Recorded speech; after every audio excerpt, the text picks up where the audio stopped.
Si t'achètes un bitcoin, c'est comme acheter de l'or, et si t'achètes une mine d'or, bah c'est comme acheter une mine de bitcoin, en gros. J'ai dit, ah non, mais le bâtiment, ça me va, bon, il paraît qu'il y a du boulot là-dedans.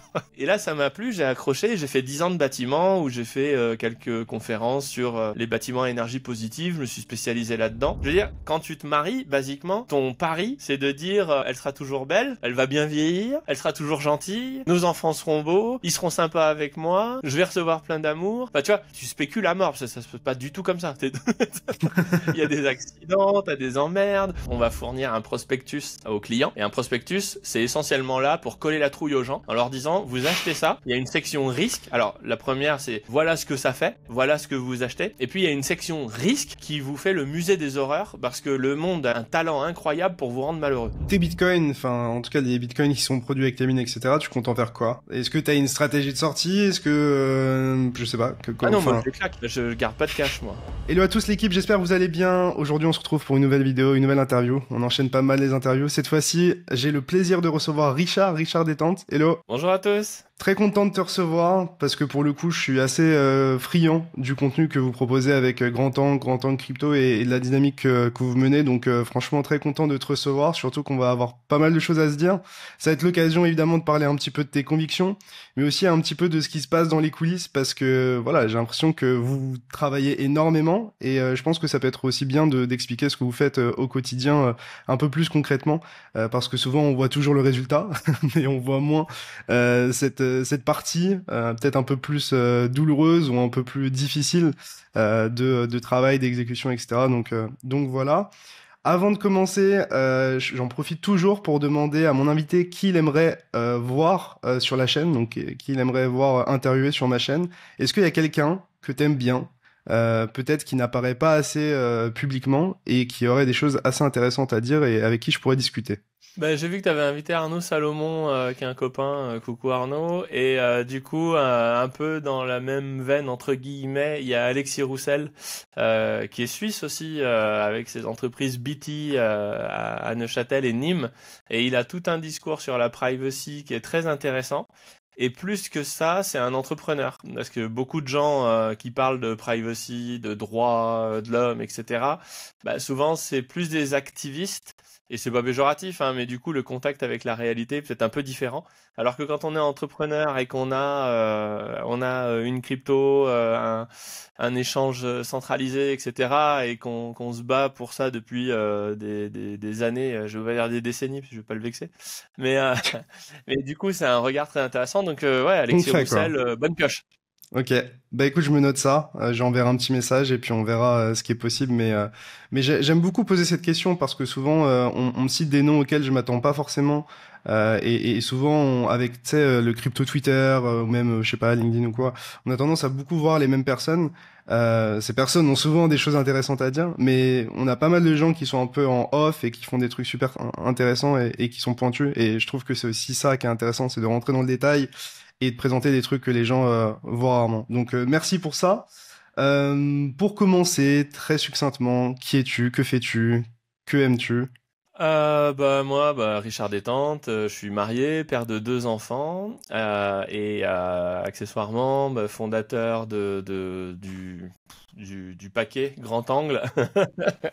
Il y a Grand Angle Eco, Grand Angle Crypto, Grand Angle Meta, et autour de ça qui est le pôle média, avec divers associés, différentes branches. Eh bien, on a créé notamment CleanSat Mining, qui est la société de tokenisation de minage de Bitcoin. Et voilà, c'est déjà pas mal. Et puis un peu geek aussi sur les bords à mes heures. Justement, j'allais te poser la question, parce qu'on te voit souvent parler de finance, de crypto, etc. Qu'est-ce que tu kiffes en dehors de la crypto, de la finance? Quels sont un petit peu tes centres d'intérêt, tes passions en dehors de tout ça? Oula, en dehors du boulot, en dehors de la crypto et de la finance, Est-ce qu'il ma reste quelque femme et mes chose? enfants, et après je dors. En fait, mon temps, c'est ça, hein. Globalement, je suis absent une semaine par mois. C'est un peu le deal que j'ai fait avec ma charmante femme, que j'aime et que j'adore et qui me... Si je peux faire tout ça, en fait, c'est essentiellement aussi grâce à elle. Parce que sinon, s'il n'y a pas quelqu'un qui tient la maison, ça marche pas. Et donc voilà. Et en fait, on dit souvent c'est les amis, la famille et le boulot. En fait, moi, c'est le boulot et la famille parce que j'ai pas le temps après. Faut choisir ses combats.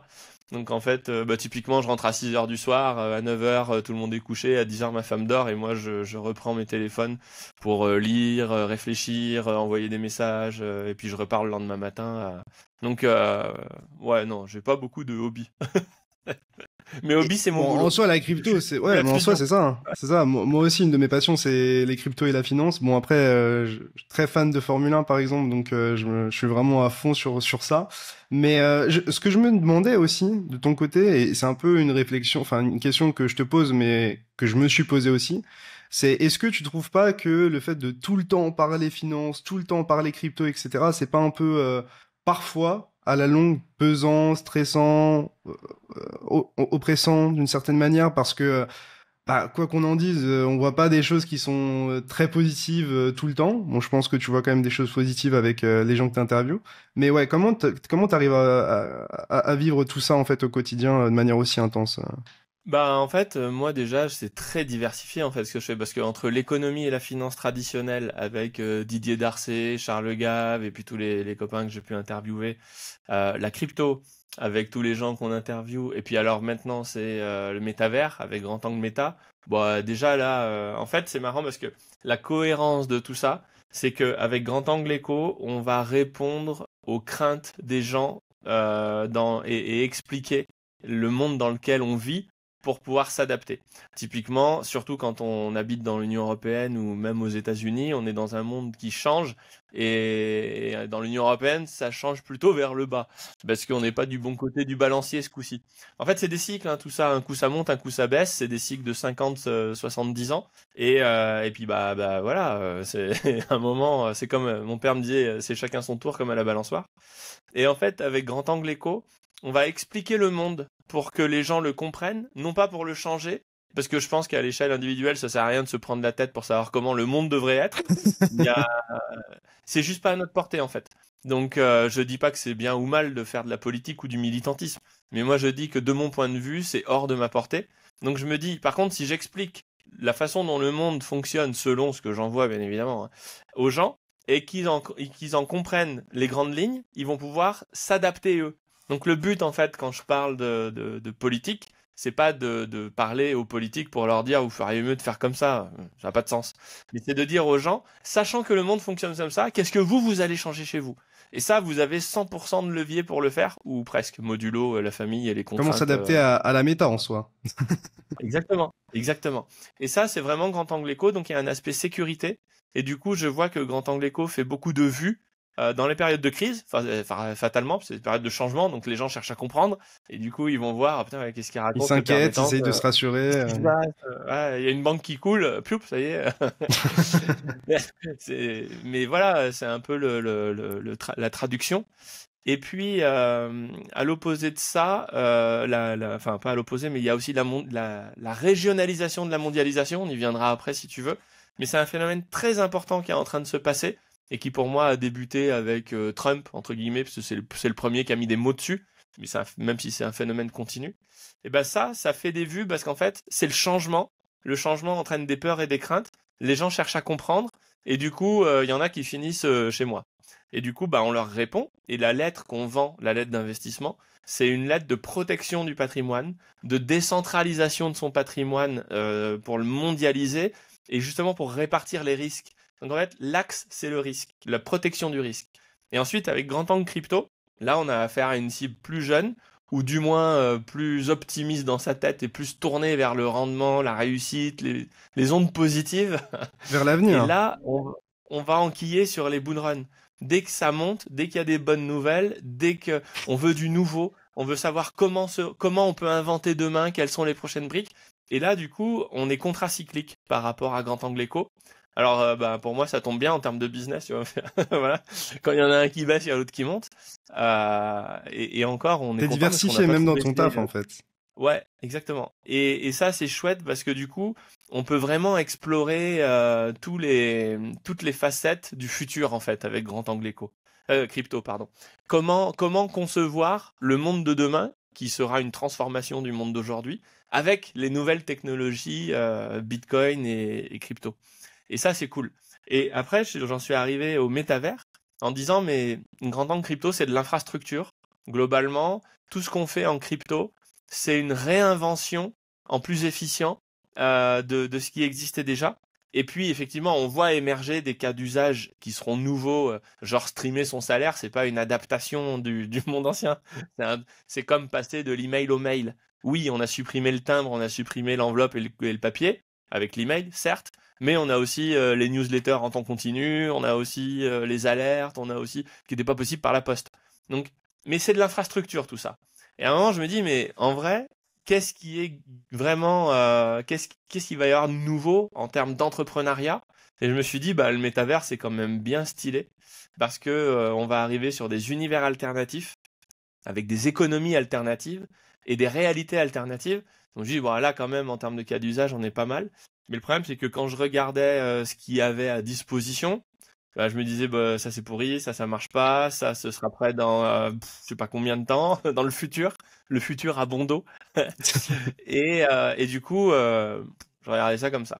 Et puis à un moment, j'ai rencontré Samy Schlagou parce que plusieurs personnes, dont Nicolas Vradis au ministère de l'économie à Neuchâtel, qui m'ont poussé en disant non mais va voir Samy Schlagou, il a un projet de jeu NFT. Et ça c'était en juillet 2000. Ouais, c'était vieux, 2022. Et, Ça euh, passe et à un vite. moment, et à un moment, je me suis dit, moi, vous me saoulez, je vais l'appeler, votre Samy, on va voir, on sait jamais, on n'est jamais à l'abri d'une bonne surprise. Et là, j'ai accroché à son discours parce que c'est pas un mec qui vient de la crypto, c'est un mec qui vient du gaming. C'est un créateur audiovisuel. Il a été producteur de films.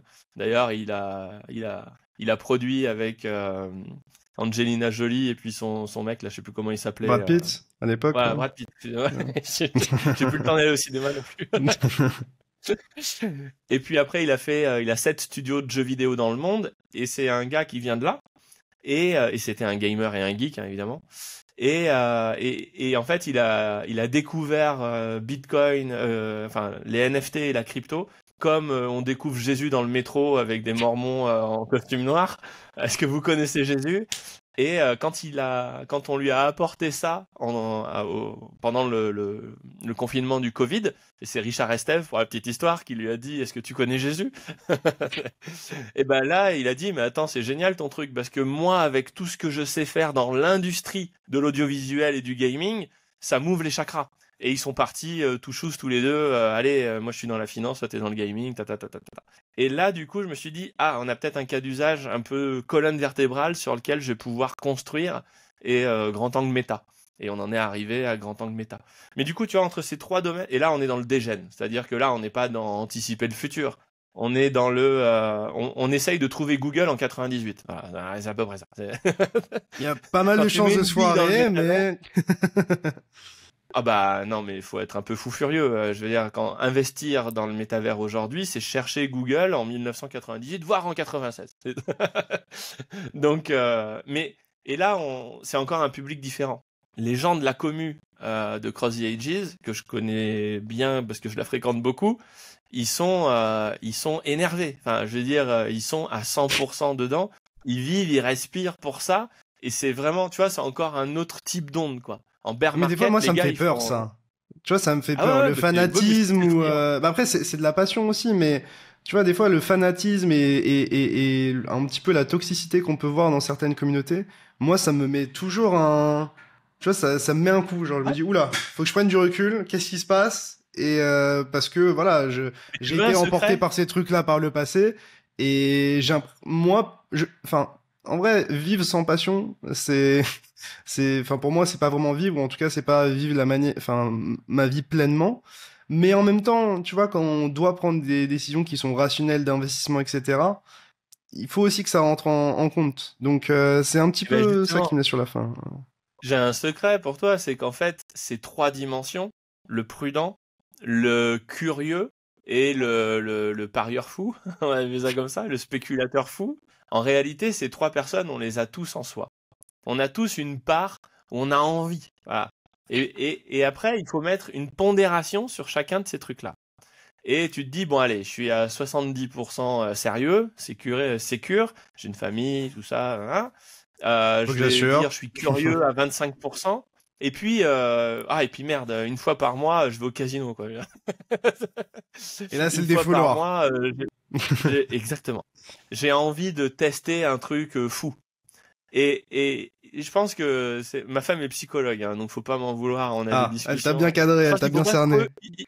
il faut pas se refouler. Il faut pas dire non non, je suis un vrai expert comptable. Moi, je suis 100% sérieux. J'ai un attaché-caisse, une petite cravate, une chemise à carreaux. Je dévie pas de la ligne.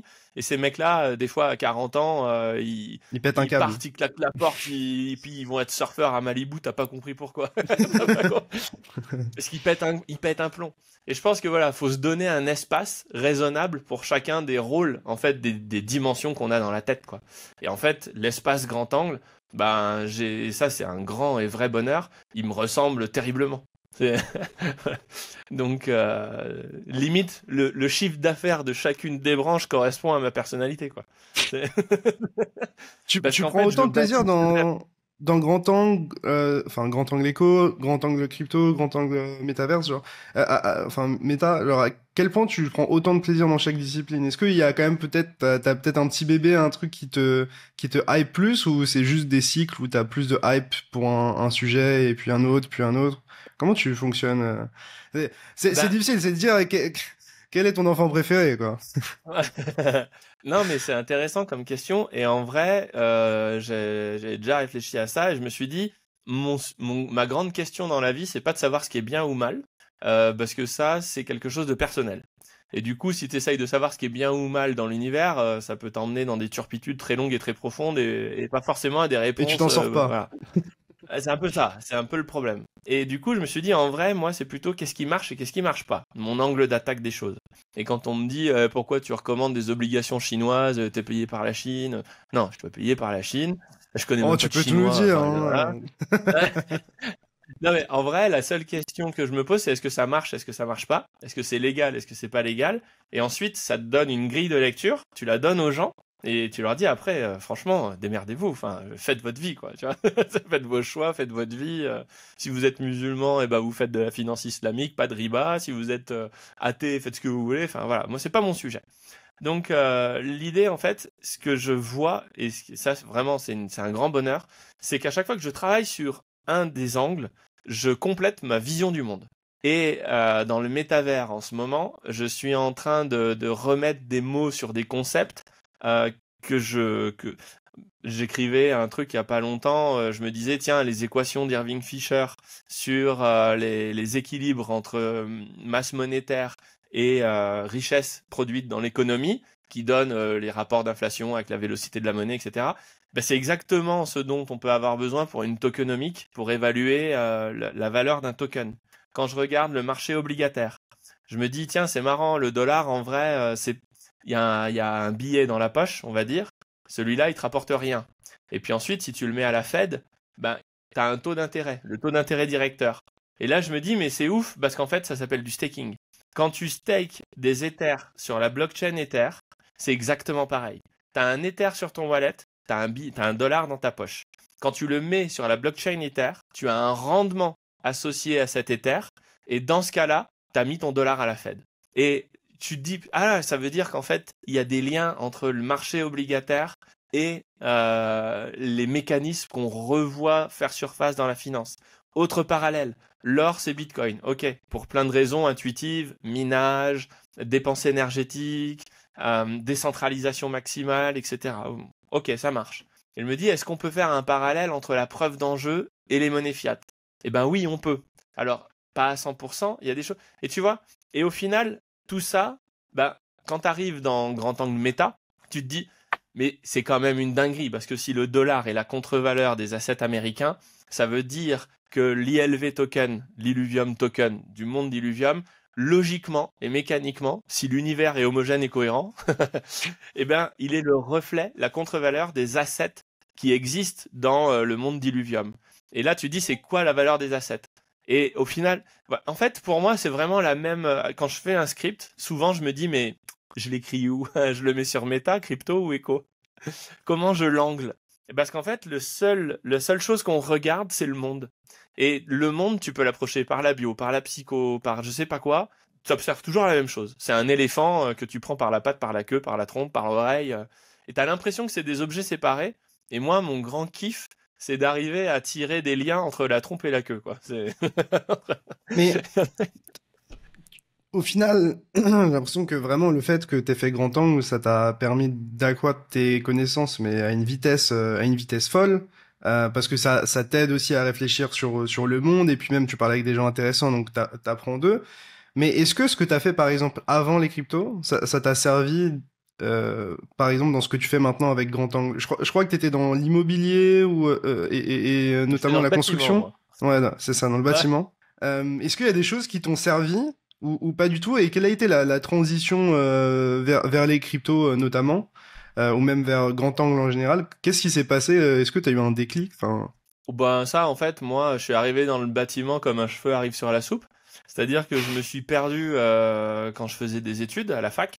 Pour dire, j'ai fait IUT Tech Deco, IUP Commerce et Vente. J'ai toujours pas envie de bosser ou je savais pas quoi faire. Enfin, je sais pas ce que je foutais là. Donc après, je suis allé en DEA, c'est un master de recherche en gestion des systèmes d'information. Et parce que, on va pas se mentir, hein, parce qu'il y avait de la lumière, hein. Je veux dire, me demande pas pourquoi je suis allé là-bas. À l'époque, je kiffais les logiciels libres. Et je me suis dit, il doit y avoir un rapport entre les logiciels libres et une troisième voie des systèmes d'information. Donc, allez, vas-y, viens, on le fait. Et après, j'ai travaillé, j'ai distribué, enfin, j'ai fait 50, plus de 50 contrats de travail dans l'année derrière. Quand j'ai mis à chercher du boulot, parce qu'en fait, je savais pas quoi faire, donc j'ai distribué des journaux dans la rue, j'ai monté des stands en grande surface, j'ai fait des animations microphones, enfin, j'ai fait à peu près n'importe quoi. Le tout, c'est qu'il fallait que ce soit payé légal. Et à la donc fin ça de n'a pas ça, je toujours suis été arrivé. facile. Hein? Ça n'a Ah pas bah non, toujours non, non, été bah non. facile ou en tout cas une réussite comme maintenant. Ah ben non, mais Euh, j'étais perdu, mec. J'étais perdu. Je savais pas du tout quoi faire et je comprenais pas du tout le monde. Enfin, je me disais, mais qu'est-ce que je fous là, quoi, tu vois? J'ai perdu. Donc, quand on est perdu, j'ai une recette, moi, faut bouger. Tu bouges, il tu se fais passe des quelque trucs. chose. Ah, c'est ça. De toute façon, c'est pas compliqué. Ce qui est vivant est volatile, bouge, et ce qui est mort ne bouge plus. Donc, si tu veux rester en vie, bouge. Voilà. Et après, j'ai fait une licence en thermique pour trouver du boulot à la compagnie de chauffage urbain de Grenoble. Il m'a dit, ouais, mais nous, on veut un thermicien. Je dis, bah, ok, je peux être thermicien si vous voulez, mec. Donc, j'ai fait une année en thermique. Et après, ben, ils m'ont dit, mais non, ça le fait pas parce qu'en vrai, ça t'intéresse pas. Et il y a eu de la lumière dans un master 2 bâtiment. J'ai dit, ah non, mais le bâtiment, ça me va. Bon, il paraît qu'il y a du boulot là-dedans. Et là, ça m'a plu, j'ai accroché, j'ai fait 10 ans de bâtiment où j'ai fait quelques conférences sur les bâtiments à énergie positive, je me suis spécialisé là-dedans. En 2006, j'ai découvert Jean Covici et tous ses écrits, donc j'ai potassé ça comme un barge. J'ai fait un blog à l'époque où j'expliquais. Du coup, la campagne de François Hollande, il y avait Marie-Hélène Aubert qui était la directrice du pôle environnement, développement durable et avenir bien heureux m'avait contacté pour dire bah venez nous parler de la rénovation des bâtiments dans le cadre de la campagne de Hollande. Moi? Pourquoi moi? Pourquoi? Pourquoi? Et j'ai dit bah ouais ok. Il me dit c'était un rendez-vous à l'Assemblée nationale pour faire connaissance avec l'équipe. Je dis bah, ouais ok allez admettons. Et n'importe quoi. Enfin faut pas y voir de la cohérence dans tout ça tu vois. Tu bouges, il se passe des trucs. T'essayes des choses en fait, parce que au Voilà. final ça te mène vers des trucs et puis en vrai quand t'as comment dire des vraies passions et etc. En final c'est ça qui créera de la cohérence dans ta carrière ou dans ton parcours en fait. Bah, Euh, comme l'univers est cohérent et homogène, à un moment, ça finit par faire quelque chose. Et en fait, je me laissais plutôt porter par les eaux, quoi. Et là où, quand j'ai vraiment attaqué grand angle, c'est le moment, en fait, où j'ai commencé à pouvoir être en capacité de décider de ce que je voulais faire. Et du coup, c'est beaucoup moins erratique maintenant parce que, en fait, c'est moi qui décide. Avant, c'était la vie qui me poussait. Et moi, mais comment on voilà. décide de passer ce que enfin de ce que tu faisais avant à être quelqu'un de public ou en tout cas quelqu'un qui se montre en tout cas sur YouTube ou en tout cas qui partage les choses etc. Parce que c'est enfin c'est un grand changement tout de même. C'est Bah, en fait, je donnais des cours à la fac quand j'étais dans le bâtiment. Au bout d'un moment, on m'a dit ouais, c'est intéressant, faut que tu donnes des cours et tout. Je dis, bon, si vous voulez, ok. Hein. Donc en intervenant extérieur, quoi. Et puis j'ai eu un module, deux modules, trois modules. Puis à la fin, ça me prenait quand même 5-6 heures par semaine, plus les corrections et tout. Et je m'apercevais surtout que les gamins, ils regardaient plus leur téléphone que leurs copines. Alors moi, on n'en parle même pas. Et en tant que prof. Et du coup, je me suis dit, bah, si je veux leur parler, s'ils regardent leur téléphone, bah, faut leur parler à travers le téléphone. Et puis je me suis rendu compte d'une deuxième chose, c'est qu'ils faisaient du bâtiment, mais ils n'avaient pas compris qu'un bâtiment c'était un projet économique avant d'être un projet de béton et de poutre. Parce que ils étaient en génie civil, donc on peut pas leur en vouloir. Mais du coup, dans mes cours, j'ai commencé à intégrer pas mal d'économie pour leur donner le sens. Pourquoi tu coules du béton? Enfin, ça va servir à quoi ta poutre? Pourquoi tu dimensionnes des poutres? Parce qu'après, il y a un lien avec les les bâtiments à énergie positive qui ont un projet dans le futur, et puis études de marché, etc. Bon. Et du coup, je me suis dit, bah, c'est quoi ton truc là? Je suis allé en voir deux ou deux. C'est quoi ton machin là? Il dit, ah bah c'est YouTube, monsieur. Je dis, ah bah, c'est quoi? Bah regarde, Thibaut InShape, Squeezie. Je me suis dit, tiens, c'est rigolo. Qu'est-ce que c'est que cet objet? Et j'ai fouillé, fouillé, fouillé. Et puis à un moment, je me suis dit, bah tiens, je vais essayer. Et puis j'ai démarré comme ça et sur l'économie parce que je trouvais ça drôle. Et à la fin, je me suis dit, tiens, mais c'est marrant, mais il y a peut-être moyen de gagner de l'argent. Donc du coup, je me suis dit, j'ai fouillé, j'ai creusé. Et à un moment, je me suis dit, ah bah voilà, en fait, audience, chiffre d'affaires, voilà, tu construis ton modèle, tout ça. Mais Et c'est puis dur quand c'est pas j'ai ta dit à ma culture, en femme, vrai. C'est ça que je me dis, parce que, tu vois, ah, ouais, je la vais faire, culture, tu la je violes, vais hein. jouer la carte de l'enfant d'Internet, mais moi, je suis né, je jouais aux jeux vidéo, j'allais en LAN, je regardais les Diablo X9, les Monsieur le V12, les Digidix, les mecs, genre, c'est les ancêtres de Squeezie, enfin, d'une certaine manière. Et tu vois, s'adapter à ça, etc., quand t'as pas forcément les codes et la culture, c'est dur, quoi. Ben, Bitcoin, c'est pareil. Ma femme, elle part au ski une semaine avec les enfants. Ça faisait, je sais pas, 2 ans ou 1 an que j'avais pas pris de vacances. Je me suis dit, je vais pas commencer maintenant, donc je vais bosser. Donc, et du coup, pendant cette semaine, j'avais un problème à résoudre sur les frais de change. Je me disais, ah, j'aimerais bien faire des paniers de devises dans la lettre Grand Angle Éco. Le problème, c'est que à chaque fois qu'on passe du yuan au dollar ou du machin, on se fait hacher menu par les frais, parce que les monnaies bougent beaucoup moins fort que les frais représentent voilà, de coûts. Donc je me dis peut-être que les mecs là, Bitcoin, tous les copains m'ont dit que c'était débile, mais peut-être que les gars dans c'est la quand, crypto, ça? ils ont résolu le problème des frais. Et c'était en février 2021. Ok, ok. Je Bon, pensais que ouais. t'étais plus Ah, c'était il y a OG deux que ans. ça. Ok, Ah, ça non, allait vite de fou. Ouais. février 2021. Et du coup, ma femme part en vacances et du coup, je me dis, bah tiens, je vais bosser puis je vais regarder ce truc-là. Peut-être que je vais résoudre mon problème. C'était mon petit hobby. C'est déjà. Et puis, je regarde les stablecoins et puis je me dis, voilà, putain, c'est un peu prise de tête quand même, hein. En 2 heures, ça va pas le faire. Donc, je me suis dit, allez, j'ai 4 jours et j'ai dû passer, je sais pas, des heures carrées. J'ai passé mes 4 jours à ça. Et puis, je me suis dit, tiens, c'est rigolo leur truc parce qu'en fait, je commençais à voir que Bitcoin, c'était quand même un truc un peu conçu sympa. Et je me suis dit, on va faire autre chose. Au lieu de montrer pourquoi Bitcoin, ça marche pas. D'ailleurs, les premières vidéos sur Grand Angle Eco qui y sont toujours bah, en mars 2018, hein, en mars 2021, j'imagine, c'était pourquoi Bitcoin pourrait marcher. Parce qu'en fait, quand tu prends Bitcoin de l'extérieur, tu te dis, pourquoi ça peut rater? Tu vois, c'est le premier truc auquel tu penses. Et là, je me suis dit, au lieu de faire ça, je vais prendre tous les arguments pour lesquels ça pourrait fonctionner et je vais y balancer. Et comme ça, on verra ce que ça donne. Tu vois, tu bouges. Surtout que Et c'est une j'ai fait ça. audience qui était pas forcément habituée aux crypto, quoi. Enfin, c'est. Non, c'est pas qu'elle était pas habituée, c'est qu'elle était hostile. Essentiellement hostile. Et du coup, je fais ça. Et puis, il y a des mecs, il y a Roxy, je crois que c'est le premier que j'ai contacté. Enfin, c'est lui qui m'a contacté. Il me dit, ouais, Richard, je regarde Grand Angle, vas-y, on s'appelle, je t'explique si t'as des questions et tout. C'est qui lui? C'est qui Roxy? Alors, je vais Mais voir. en Puis vrai, je c'est vois une trop petite bien. chaîne et tout. Ouais. Et du coup, je lui dis, bon, ok. Donc, j'appelle, ouais, bonjour, Roxy, Richard. Ah ouais, super, machin, ok, ouais. Alors, comment ça marche et tout? Et puis il m'explique, on discute, puis je dis mais c'est qui les boss du game là, tu vois, si je veux aller les cours accélérés en Bitcoin, c'est qui les boss? Il me dit ouais, va voir Seb Gouspillou. Je dis ah oui, lui il m'a envoyé un SMS, effectivement, faut peut-être que un tweet, faut peut-être que il est bien lui. Ouais ouais, va voir Seb. Ah, OK. Puis il y a Yorick, puis il y a Pierre Noisa et puis il y a machin et du coup, j'appelle ces gars-là et en disant est-ce que vous auriez 5 minutes à m'accorder, je sais pas si, et puis Richard Détente, ah bah oui, mais on connaît, ah bah bien, ouais, super, bah tiens, assieds-toi.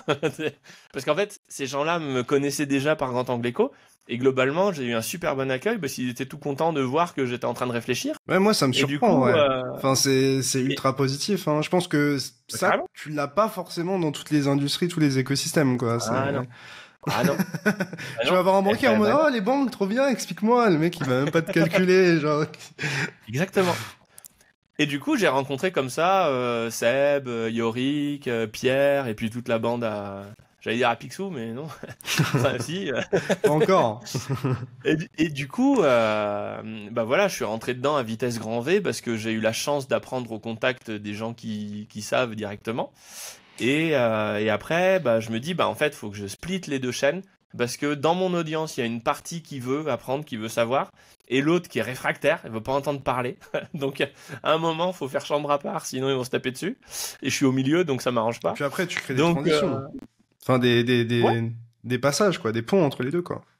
Du coup, je me suis dit, il faut que je fasse grand angle crypto.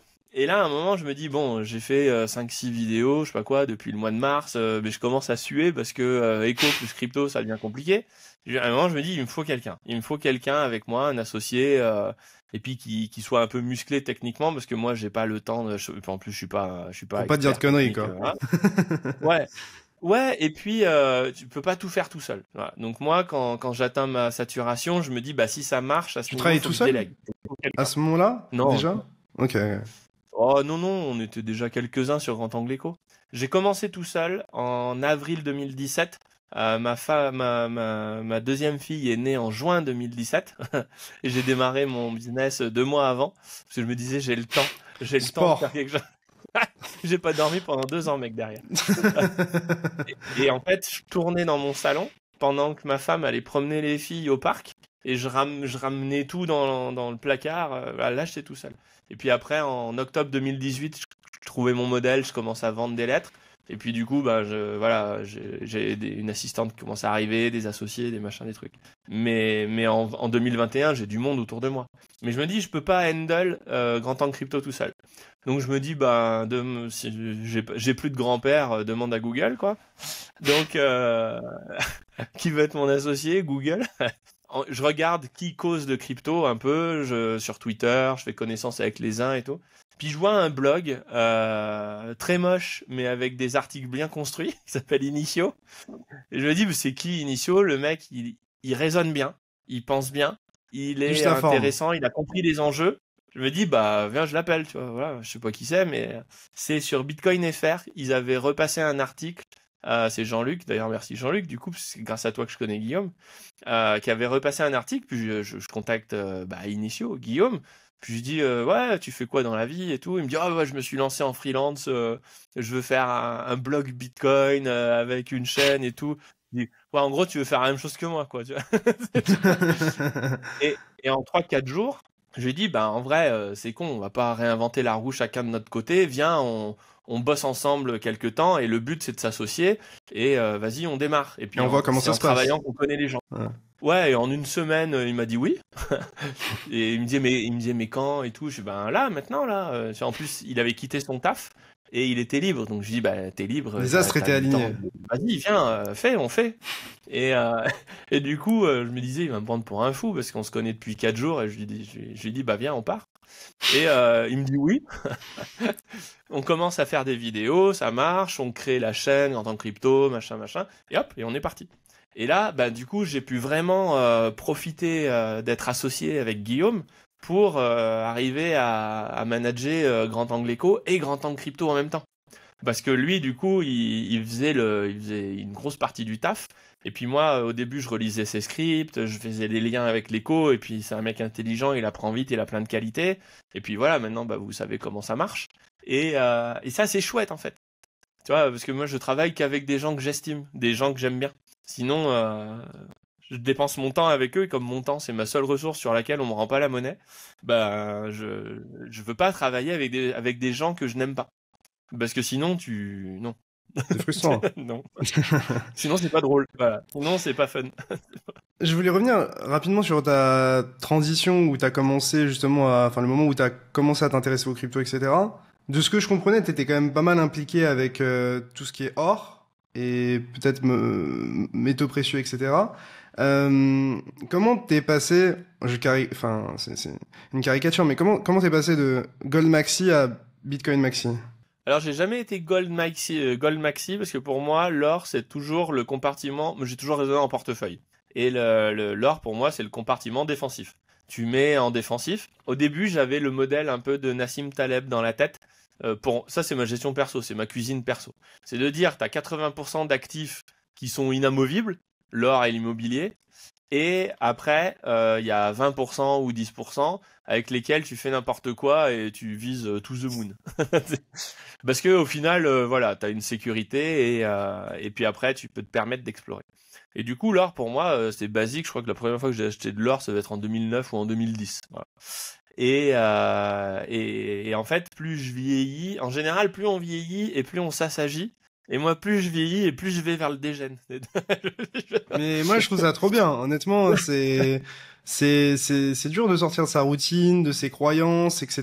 Parce que la facilité, c'est juste de rester dans sa zone de confort et de pas forcément évoluer ses réflexions, quoi. Moi, c'est ça qui me surprend chez toi, très honnêtement. C'est ta capacité à t'adapter, justement. T'en parlais avant et...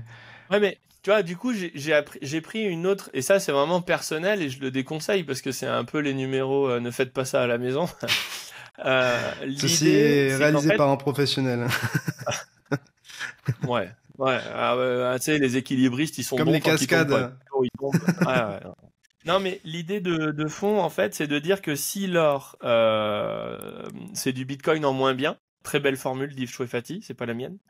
Eh ben, en fait, ça veut dire qu'ils sont en concurrence et que Bitcoin va remplacer l'or progressivement dans le temps ou alors disparaître parce qu'il n'aura pas réussi sa mission. Donc moi, j'ai un principe tout simple pour les gens qui veulent savoir comment arbitrer l'or et le Bitcoin. Ben, c'est de dire, tu prends la capi de Bitcoin, tu prends la capi de l'or et puis tu fais en proportion l'un et l'autre. Si Bitcoin c'est 10% de la capi de l'or, ben tu mets 10% tu convertis 10% de ton or en Bitcoin. Si Bitcoin rate, bah tu perds 10%, donc t'es pas mort. Et si Bitcoin réussit, tu vas remplacer ton or progressivement et t'es pas mort avec ton or. Donc tu vois, il y a des choses intelligentes comme ça que tu peux mettre en œuvre. Mais moi, j'ai pas fait ça. Ce que j'ai fait, en fait, c'est que je me suis dit, maintenant que je commence à avoir de plus en plus de sous, parce que je faisais de l'immobilier avant, je faisais de la construction au boulot. Puis je disais aux collègues, bah, c'est quand même couillon d'être boulanger et de pas manger son pain. Donc du coup, j'ai fait mes opérations immobilières à moi à côté. Donc je finissais le taf à 6-7 heures. Et après, j'allais sur mes chantiers à moi. Voilà. Donc ça, c'était mon truc. Pendant que je faisais 10 ans d'immobilier, j'ai fait, enfin 10 ans de construction, j'ai fait aussi mes 10 ans d'immobilier. Et là, en fait, je me suis dit, ce qui pourrait être marrant, c'est d'aller sur un portefeuille qui est full risque.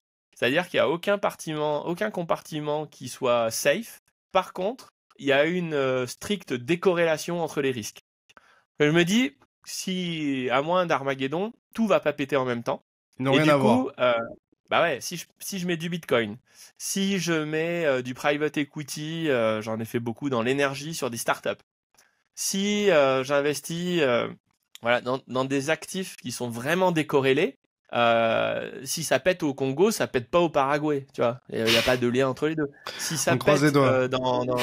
tu vois, non mais et je me dis si je décorrèle suffisamment mes risques, eh ben je peux prendre que des paris très risqués. Je vous dirai si ça marche dans 5 ans. Parce que je serai soit très pauvre, soit très riche. Mais l'intermédiaire me paraît compliqué. Mais l'intermédiaire. Oh, très Mais pauvre, parce qu'en fait, t'abuses. bah non, vraiment, de Non? l'or, j'en ai même plus en ce moment. Ouais, parce qu'en fait, et j'ai même pas de Bitcoin. En fait, le Bitcoin que Comment j'ai, ça? mais non, parce que c'est pas assez risqué en fait. Donc je préfère avoir une boîte qui prend du levier sur Bitcoin. Non, non, non, non, non, non, Non? c'est pire que ça. C'est comme ça que j'ai eu l'idée de CleanSat Mining. CleanSat Mining, c'est de dire, bah, soit tu achètes du Bitcoin, soit tu le fabriques. Et mes enfants, quand ils m'ont dit, papa, qu'est-ce que je dis, la maîtresse, elle nous demande ton métier, j'ai dit, cette année, vas-y, dis-lui que je fabrique de l'argent. Dis-lui- Comment ça? Parce que, avec des mines, on set up des mines de Bitcoin.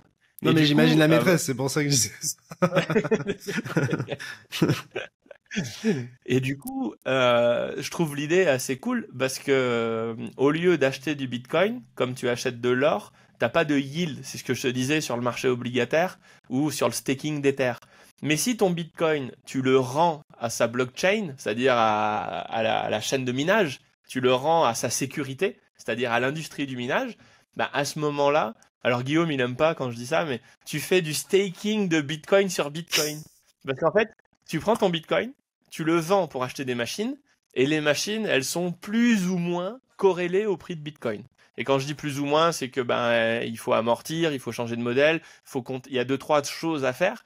Mais en tout cas, jusqu'à aujourd'hui, le prix des machines est sensiblement corrélé à Bitcoin. Donc, dans ma tête, je me dis, allez, admettons que ce soit pareil. Et it's a big if, parce que ça peut changer voilà. C'est un risque industriel. Mais admettons.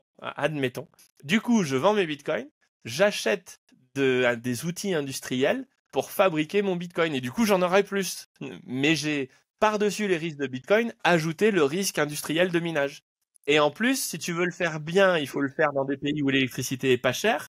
Et ça t'emmène dans des pays, comment dire, comme dans The Big Short, quand il met les caplas, là, comme ça.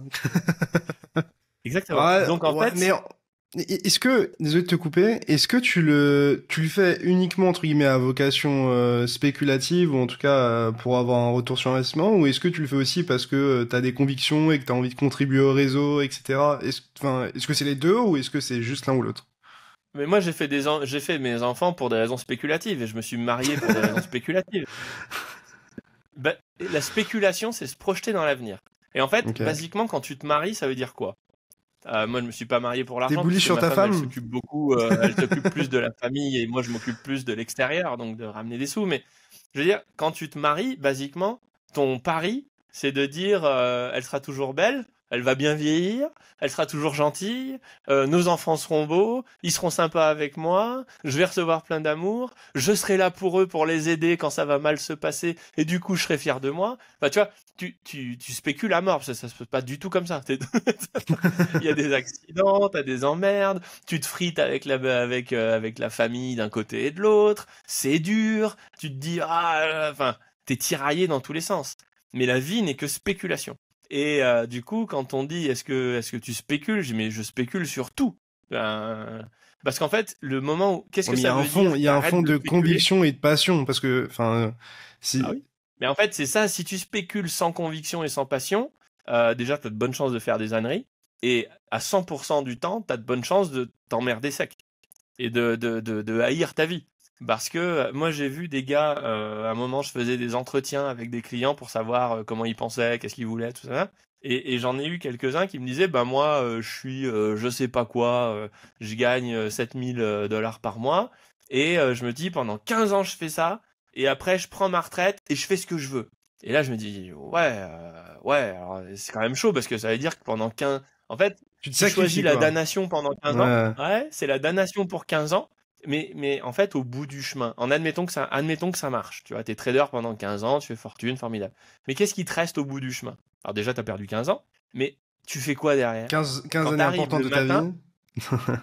ouais, et puis tu t'arrêtes. Hein, tu vois, c'est le dimanche soir, tu dis j'ai assez de pognon, j'ai accompli mon... Tu t'arrêtes. Tu fais quoi le lundi matin? Tu vas promener le chien, tu lis ton Ouais, journal, tu te dis, et puis tu te tu prends des rigoles vacances, pendant tout ça. tu te prends des vacances, tu fais le tour du monde, tu fais tous les trucs que t'as pas pu faire, et puis au bout d'un moment, tu tournes en rond, je pense. Et ben, c'est le Après, risque. tout le monde Je dis pas fonctionne que c'est le cas, mais différemment. c'est le risque. Exactement. Je dis pas que c'est le cas forcément, mais c'est le risque. Alors déjà, moi, j'ai pas envie de perdre 15 ans. Et en plus, je me dis, mais qu'est-ce que... Et après, l'autre question, c'est si tu avais tout l'argent que tu veux, là, qu'est-ce que tu ferais aujourd'hui? Et en général, les gens ne savent pas répondre à cette question. Et ce qu'ils te disent, ou alors profiter de ma famille et promener le chien, ok, c'est un peu une réponse par défaut, parce qu'en réalité, tu as de bonnes chances quand même de pourrir sur place, quoi. Tu vois, plus tu ralentis ton mouvement, plus tu es proche de la mort, tu vois. Plus tu... Donc, c'est pas très fun. Mais souvent, les gens qui sont capables de répondre aussi, qui me disent, ah ben, je ferais bien telle chose ou telle chose, je dis, bah, demande-toi comment le faire maintenant, avec tes moyens, plutôt que d'attendre dans 15 ans. Mais Et en c'est dur vrai, de si se t'es pas projeter. capable de lancer... C'est dur de Mais se non, projeter mais dans un sens, parce que, genre, moi, par exemple, tu me dis, je sais pas, dans 15 ans, t'as accompli tout ce que tu voulais en termes d'investissement, de boîte, etc. Qu'est-ce que tu fais argent nos limites. Voilà. Voilà, tu vois. Et le problème, c'est que la probabilité que je sois extrêmement différent dans 15 ans, ou que je regarde des choses différentes, elle est assez élevée, tu vois. Donc, même si t'as une vision et tu te dis, ça, c'est mon objectif, la probabilité que ça reste tout le temps ton objectif, chaque année, jusqu'à cette, enfin, tu vois, pour moi, la probabilité que ça reste la même chose, c'est assez faible, vu à quelle vitesse j'évolue, quoi. Je sais pas Oui, si tu vois mais ce que je veux dire. aujourd'hui, tu vois, je veux dire, si tu as un rêve aujourd'hui, le confronter à la réalité tout de suite, ça peut te faire économiser 15 ans de souffrance, quoi. Parce que en réalité, si tu te dis, ben j'aimerais bien, j'en sais rien, moi, monter une chaîne YouTube et vivre, être youtubeur. Il y a des jeunes qui rêvent de ça. Là, tu dis, bah, vas-y, essaye. Si tu dis, je voudrais être constructeur automobile ou je sais pas quoi, bah, tu te dis, bah, qu'est-ce que tu peux faire Pour y aujourd'hui de arriver. ça qui t'en rapproche? Et en Mm. fait, le truc, c'est que pour moi, quand t'es réellement utile, alors ça c'est raide à entendre quand même, mais pour moi, tous les projets qui ne sont pas rentables sont de faux projets. Parce qu'en fait, être rentable, ça veut dire quoi? Ça veut dire que tu es capable de produire quelque chose et de le vendre pour plus cher que ce qui coûte. Donc déjà, ça marche, c'est viable. Et ça veut dire que des gens ont envie de l'acheter. Et en C'est-à-dire que fait, Uber, c'était pas utile? si... Parce qu'en Bah gros, si, c'est c'est un peu utile. comme ça que les... Ouais, mais Uber, ils ont pas fait d'argent pendant très longtemps, tu vois. Si tu regardes la majorité des Bah, startups, parce qu'en fait, non, etc. mais eux, ils ont des stratégies. Ouais, mais ils ont des stratégies de start-up avec où ils Ce que brûlent tu veux du dire, c'est cash, qu'ils etc. auraient Mais pu être profitables au début. Genre, s'ils le ouais, voulaient, mais exactement. vu qu'ils voulaient Après, de l'hypergrowth, ouais. bah, ils sont passés en mode dégène, on lève 1 milliard. Alors évidemment, tu lèves pas tout de suite des tombereaux d'argent. Moi, j'ai jamais fait de dette sur mes business, à part sur l'immobilier, mais c'est pas vraiment un business, c'est un investissement. Mais sur mes business, j'ai jamais fait de dette. Je dis, les gars, on dépense notre temps. Si on est capable de gagner de l'argent, c'est qu'il y a une demande. Si on est capable de gagner plus d'argent que ce que ça nous coûte en temps, c'est que c'est rentable et du coup, on peut continuer. Si vous voulez faire des trucs, mais que vous savez pas comment ça gagne de l'argent, c'est que vous avez un problème parce que vous savez pas qui est votre client. Et si vous voulez vendre un truc et que ça coûte plus cher que ça rapporte, c'est que ça ne marche pas. Donc vous avez un problème de modèle, de réalisation. Et en fait, c'est vraiment le principe, les Américains, ils disent, bah, quelle que soit l'idée que tu as, fais une maquette en une semaine ou un jour, une Un semaine, MVP, ouais. teste-la en mode bidon avec tes proches, et si de base, une idée présentée un peu comme ça, si elle a été faite en une semaine, elle dit, t'as des waouh, ah oui, c'est trop cool, j'aimerais bien en face de toi, eh ben développe. Mais si les gens ils te disent, ouais, bon courage, je Ouais, sais ce serait pas, ça doit cool. Ouais, non. Ouais, voilà. Et ça, en tout cas, c'est mon approche, et je dis pas que c'est la seule, mais moi, je me dis toujours, s'il n'y a pas de demande, et si les gens sont pas prêts à payer plus que ça coûte, je laisse tomber. Voilà. Et du coup, tu peux faire plein de trucs comme ça. Tu peux vraiment faire plein de choses. Et CleanSat Mining, bah, c'était un jeudi matin, je me dis, bah, en fait, Mais c'est quoi on exactement connaît Seth, CleanSat on connaît Mining, tu vois? Ricky. Parce que moi j'en Bah, entends pas CleanSat mal parler Mining, autour de moi et ouais. CleanSat Mining, c'est un jeudi matin. J'étais en train de faire des scripts et tout, et puis je me dis, bah en vrai, stacker du Bitcoin sur la blockchain Bitcoin, ce serait cool. Ça revient à faire, à refaire. Il nous faut quoi pour faire ça? Il nous faut un mineur qui soit capable d'exploiter, de trouver les sites, etc. Il nous faut des gens qui sachent tokeniser, parce que bah, c'est plus pratique si on tokenise pour que ça s'échange plus vite. J'avais déjà fait du private equity et je vois bien les Tu veux dire tokeniser la difficultés. boîte ou Ouais. ouais, Ouais, comme je me mon dis, pèlerin par exemple. le minage, ouais, mon pèlerin est tokenisé. Voilà.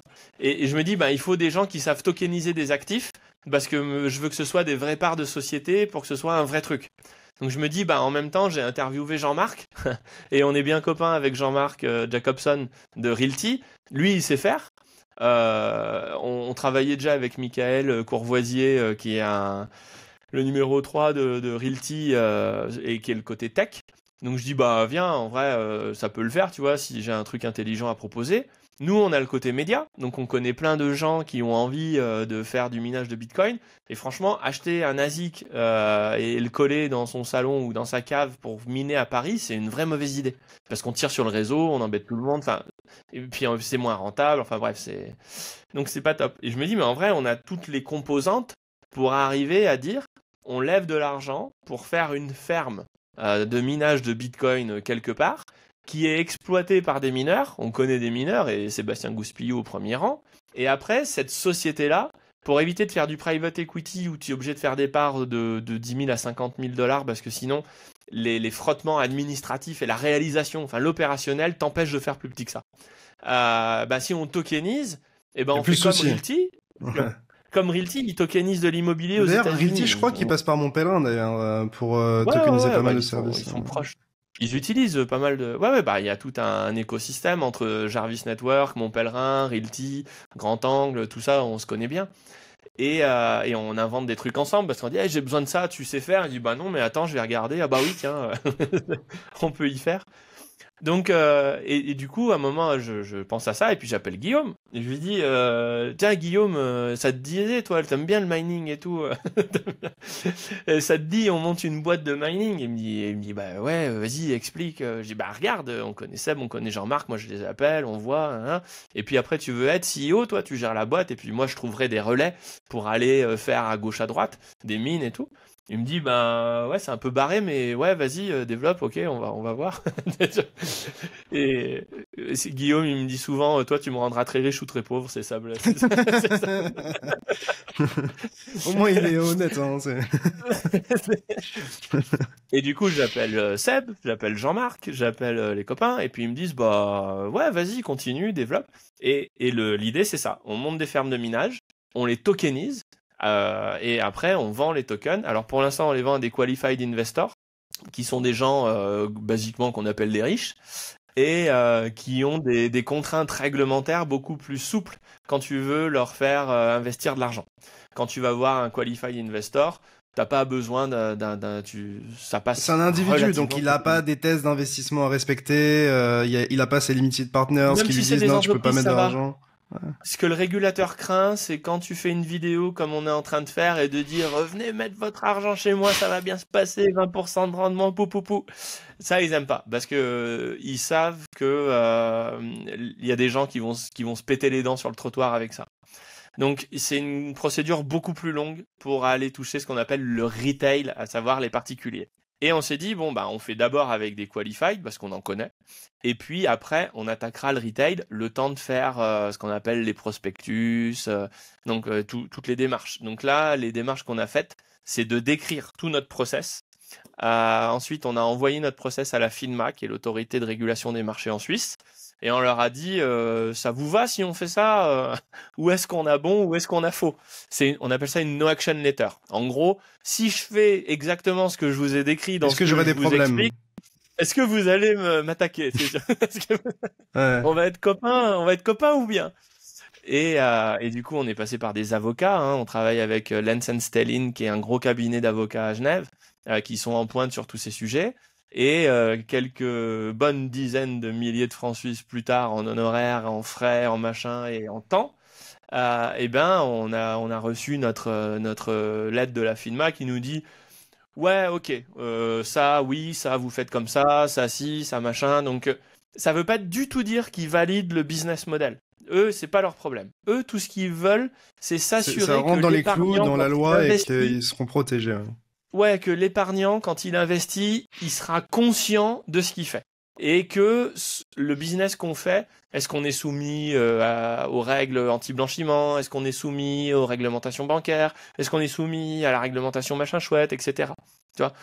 Et tout ce process-là, et puis du coup, après, quand on va sortir le token pour le retail, ben, on a des termes, tu vois. Il y a des choses, tu as le droit de dire, d'autres, tu n'as pas le droit de dire. Tu vois, si je te dis, ouais, ça rapporte 25% par an, ben, je me fais défoncer. Ben, ça, tu n'as pas le droit. Comme les Il y a, courtiers, hein. En France, les courtiers, ils ont pas le droit d'utiliser certains termes, certains ouais. mots précis, etc. quand Ouais, ils t'as une présentent liste leur de offre. mots et Ouais. de choses à pas dire. D'ailleurs, c'est pour ça que je suis très sourcilleux quand je parle de tout ça, parce qu'en fait, faut que j'apprenne ma liste. faut que, ça- Faut que Faut ça que tu fasses rentre tes en fait dans devoirs la et mécanique. que ça soit une habitude, quoi.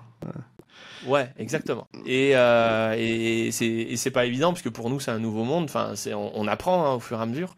Et là, on est en train de leur faire review le site aux avocats, puis nous dire bah là, faut faire comme ci, comme ça, machin. Donc c'est une usine à gaz. C'est pour ça que ça fait plus d'un an qu'on est dessus.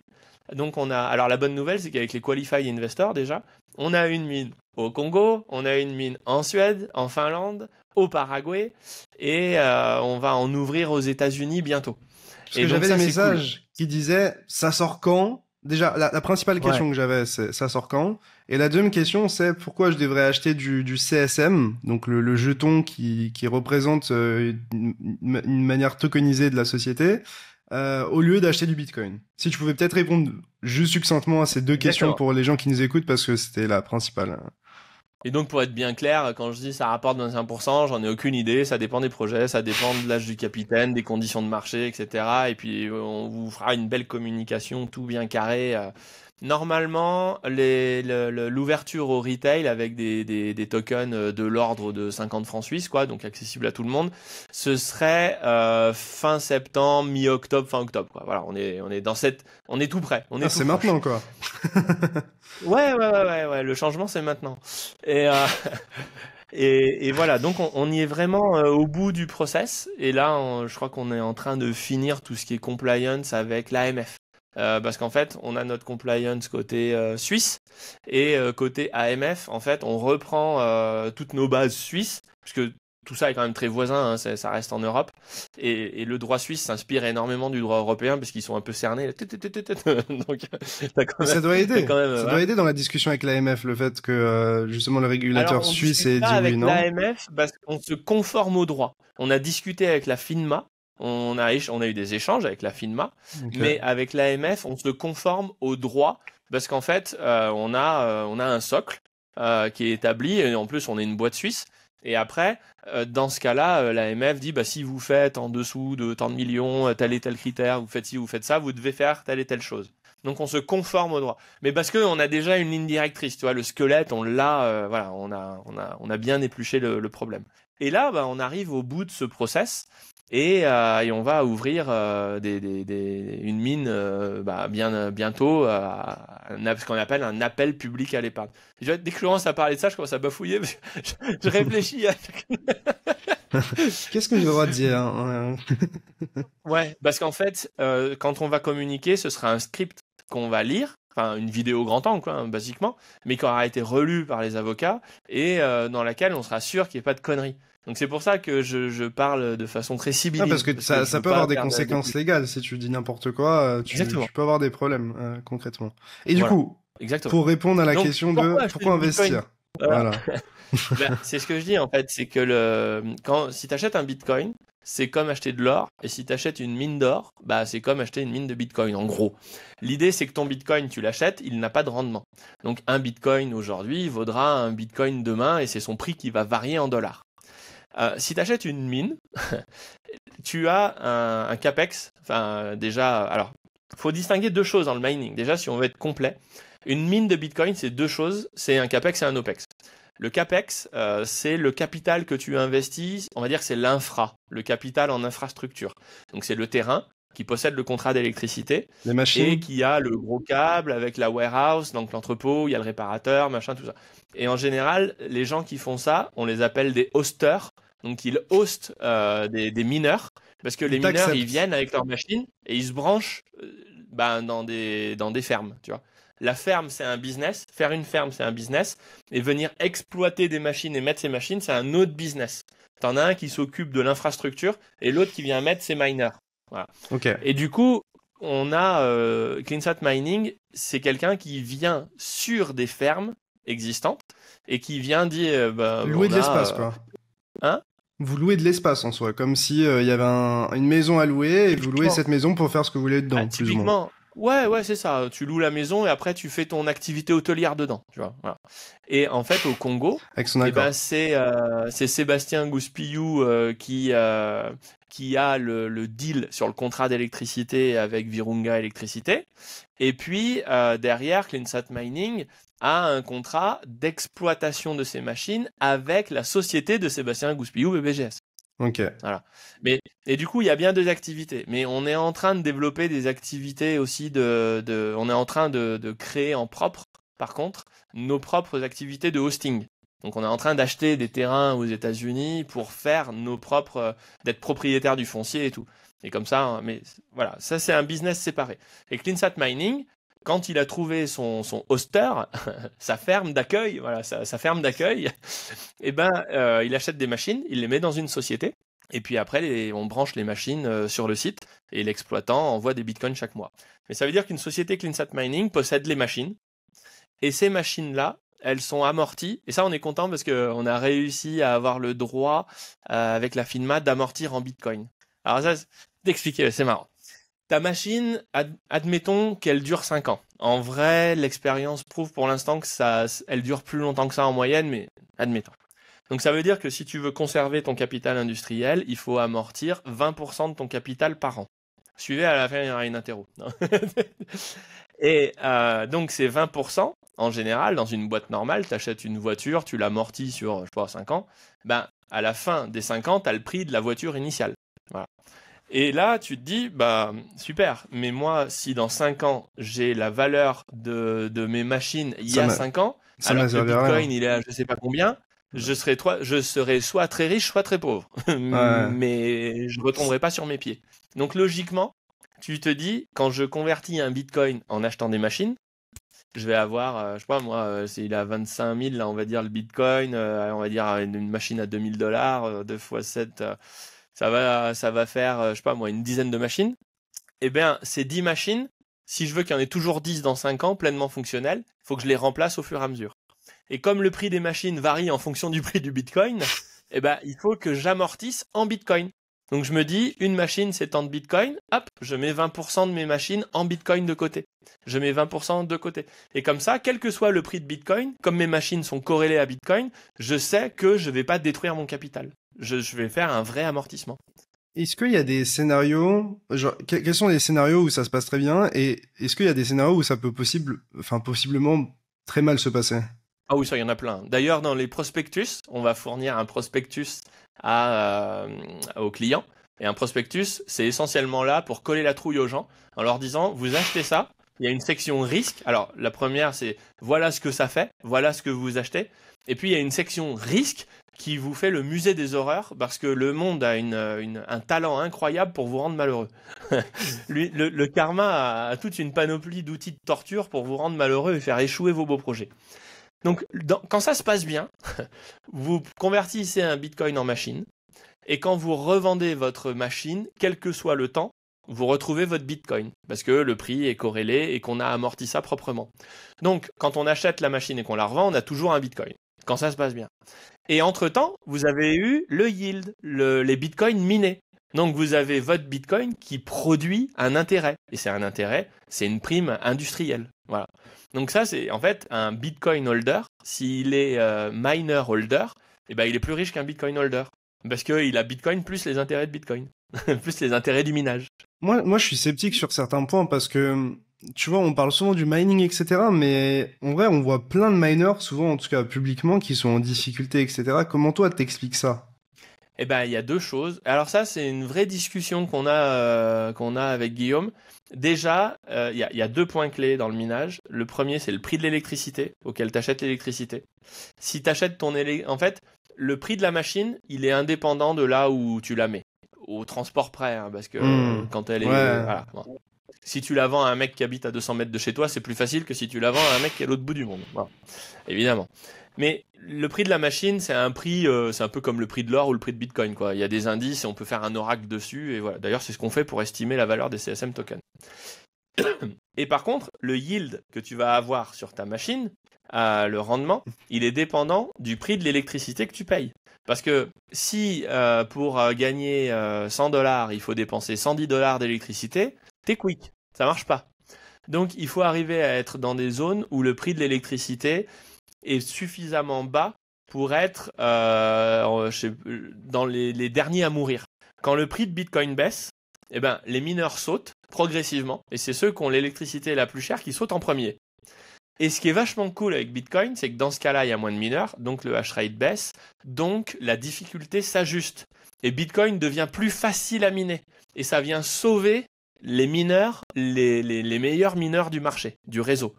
Donc, si tu es le meilleur mineur du réseau, avec les meilleurs coûts, la meilleure gestion, la meilleure optimisation, ben, tu meurs jamais. Parce que Bitcoin te sauve en remontant la difficulté et en faisant ressortir l'or de terre, tu vois. Quand il n'y a plus assez de mineurs pour aller chercher de l'or, eh ben, l'univers fait remonter l'or du sol. Et ça, merci Satoshi Nakamoto. Parce que sans ça, il y aurait un risque de tuer tout simplement le réseau de minage. Ce qui est quand même dommage. Clairement. Donc voilà, il y a cette mécanique. Et en fait, tous les mecs qui se font décapiter, c'est les gars qui ont l'électricité trop chère. Ouais. Et l'autre c'est bien négocié. Ouais, vas-y. Ouais. Bah, c'est pour ça qu'on est dans des pays comme le Congo, le Paraguay, et aussi dans des trous paumés comme en Suède où on est dans un petit coin de Père Noël, on va dire, pour le rendre joli. Ou les pays comme ça. Ouais. L'Islande, c'est bien, faut non? être dans des endroits où tu as des extra capacités. Bah, faut avoir des endroits où tu as des extra capacités. Et nous, on prend que des extra capacités green ou nucléaires ou fatales. Parce qu'on veut pas de noir, quoi. De pétrole et de gaz, hein, de charbon. Attention, attention. Je te laisse dans tes problèmes. Ouf. Donc, on se retrouve au Congo sur un barrage qui est sous-exploité par rapport à sa capacité maximum. On se retrouve dans des pays du Nord où la chaleur est valorisée pour du chauffage urbain. On se retrouve aux États-Unis dans des coins où le réseau est mal connecté avec l'ensemble des États-Unis, donc on a des extra capacités, etc. Et du coup, comme ça, on a de l'électricité pas chère, puisque de toute façon, les mecs, l'électricité, ils la vendent à personne. Nous, on arrive en disant, bah, on peut vous poser 4 mégawatts si vous voulez. Vous avez de la Quand tu place. dis extra Et, bah, capacité, ouais. c'est que en gros ils en produisent plus qu'ils en vendent ou qu'ils en utilisent quoi. Non, on produit jamais Non? plus d'électricité qu'on en vend. Parce Non, que je sais pas. sinon, le transformateur explose. C'est-à-dire, toute électricité qui est produite est consommée. Parce qu'en fait, si elle n'est pas consommée, ça veut dire qu'il y a un machin qui chauffe au milieu et qui explose. Voilà. Par contre, tu peux être en sous-capacité. Par exemple, un barrage, eh ben, il va lâcher plus d'eau libre sur le côté parce que la turbine, elle peut pas alimenter plus de clients. Donc du coup, il va laisser bypasser de l'eau gratuitement sans faire d'électricité. Donc il y a une extra capacité. Et typiquement, bah, sur des barrages, quand vous arrivez et que le gars il a 10, 20, 30% d'extra capacité, bah, il est super content parce qu'en fait vous lui amenez du chiffre d'affaires qui est gratis. Enfin, lui ça lui coûte rien. Il a toute son infrastructure et Moi, vous ce que lui je veux dire, c'est amenez un qu'il bénéfice. pourrait produire plus sans que ça lui coûte nécessairement plus quoi. Bah ouais. Ah bah ton barrage il est là, il est là. Hein. Quand t'as fait le gros barrage de la mort qui tue et qui est censé alimenter toute la région dans 20 ans. Ouais, parce qu'un barrage, tu peux pas dire je fais la première tranche cette année, puis après je le monte, et puis après je le monte. Tu peux pas agrandir le barrage chaque année en fonction de tes besoins. Donc en général, tu fais une grosse infrastructure qui coûte un capex de folie, tu vois, qui coûte un investissement de folie. Et ensuite, eh ben, tu te débrouilles pour arriver à financer les réseaux qui vont aller servir les clients en fonction des besoins des clients. Et ça prend 10, 20, 30 ans, ça dépend des pays, ça dépend de plein de choses. Mais du coup, il y a plein d'endroits dans le monde où il y a des extra capacités. C'est de l'électricité qui pourrait être produite sans rien faire de plus, sans couler de béton ou sans, voilà, mais qui n'est pas utilisée parce qu'il n'y a pas de demande. Et nous, ben, on vient poser nos containers là. Du coup, on a une électricité pas chère parce que le gars, ça lui coûte rien. Il rentabilise ses coûts fixes en faisant ça. Il est content. Et derrière, Il est il est content. content. Bah, bien sûr. Et quand on dit il faut pas miner aux États-Unis, c'est bête. En vrai, il faut pas miner sur un réseau qui est déjà optimisé. Ça, oui, c'est évident. Tu vas pas aller dépenser de l'énergie là où tout est bien réglé, tout est bien calé. Et en Europe, on s'en rend pas bien compte parce qu'on est européen, mais on a parmi les réseaux les plus efficients au monde, surtout en France. En France, il n'y a pas d'extra capacité à part sur le nucléaire ou des rares cas. Mais il n'y a pas de gros barrages qui servent à rien. Parce que on a eu la chance d'avoir l'école des mines, ponts et chaussées et polytechniciens et l'ENA. Et en fait, la centralisation en France a fait que toute cette planification s'est bien déroulée. Mais c'est pas le cas dans d'autres pays. Et aux États-Unis, ils ont un pays tellement grand et tellement décentralisé avec les États qu'il y a des endroits avec des extra capacités. Donc dire il ne faut pas miner aux États-Unis, c'est bête. Par contre, dire il faut claquer le plus d'électricité possible partout où il y a des extra capacités, c'est très intelligent. Et c'est pour ça que je voyais dans un Twitter, il y en a qui me disait mais pourquoi Richard il dit que plus on dépense de l'énergie, plus on est heureux. Parce que en réalité, tu as une relation directe entre création de richesse et consommation d'énergie. L'histoire de l'humanité, c'est ça. La richesse produite est strictement proportionnelle à la quantité d'énergie consommée modulo les gains de productivité annuels. C'est-à-dire, tu fais un petit peu mieux, tu es un peu plus efficient. Donc c'est 1,5% par an, donc c'est négligeable. Tu penses quoi Mais des théories ou des scénarios où, par exemple, ils disent, OK, on fait en sorte que, je sais pas, je suis les États-Unis, je fais en sorte que les mineurs viennent, et puis au final, je sais pas, je leur saisis leur machine ou je leur dis c'est illégal et je prends pleine possession du réseau, enfin, ou de la puissance, enfin, tu vois ce que je veux dire? ouais, je vois bien, j'avais fait un script là-dessus qui s'appelle Bitcoin G7, en fait, où je partais du principe, je me disais, si j'étais le président des États-Unis, ce qui n'arrivera pas demain, comment je ferais pour contrôler Bitcoin? Je me dis, allez, je veux contrôler Bitcoin, comment je fais? Ben, en vrai, c'est super simple. Si tu veux contrôler Bitcoin, et il n'y a même pas besoin de saisir les machines, envoyer le FBI et tout ça, c'est pour se faire peur, c'est pour les enfants. Mais le plus simple, c'est que tu fais un cadre réglementaire et fiscal accueillant. Déjà, tu donnes un cadre réglementaire sécurisant pour les mineurs. Tu dis, tous les mineurs qui sont chez moi, ils sont protégés. Voilà, tu vois. En plus, fiscalement, ils sont pas emmerdés.